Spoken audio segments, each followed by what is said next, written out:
युगात्मा शरद जोशी साहेबाच्या शेतकरी संघटनेतून श्री राजू शेट्टी, सदाभाऊ खोत, रविकांत तुपकर हे बाहेर पडले. नंतर स्वाभिमानी शेतकरी संघटना निर्माण झाली, त्यातनं आंदोलन मोर्चे वाढले, एक पकड निर्माण केली. आणि नंतर आपण बघतो की श्री गोपीनाथ मुंडे असतील, श्री देवेंद्र फडणवीस, विनोद तावडे, पंकजा मुंडे, एकनाथराव खडसे, हे सगळे लोक जे आहेत यांच्या सोबत हे सगळे लोक जॉईन झाले आणि काँग्रेसची सत्ता उलथवून लावण्यामध्ये भाजपला त्यांनी खूप मदत केली.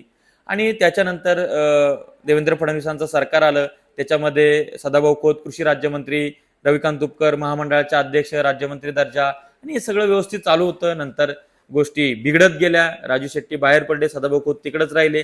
कालांतरानं रविकांत तुपकरांनी राजू शेट्टीची साथ सोडली. त्यांनी स्वतःची आता क्रांतिकारी शेतकरी संघटना काढली. सदाभाऊ खोतनं रयत क्रांती संघटना काढली. राजू शेट्टीची स्वाभिमानी शेतकरी संघटना आहे. इकडे शेतकरी नेते शिवसेनेत विलीन झालेत, बच्चू कडू.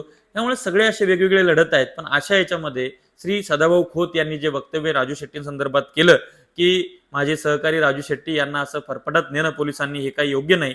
मोर्चा थोडा वेळ चालला असता, नंतर सभेत रूपांतर झालं असतं, सांगता झाली असती. सरकारनं शेतकऱ्यांचं गाऱ्हाणं ऐकलं पाहिजे, ही जी प्रतिक्रिया दिली. जरी सदाभाऊ खोत भाजपचे आमदार असले तरी शेतकरी चळवळ किंवा त्यांची जी संवेदना आहे शेतकऱ्यांविषयीची ती त्यांच्यामध्ये जागरूक आहे.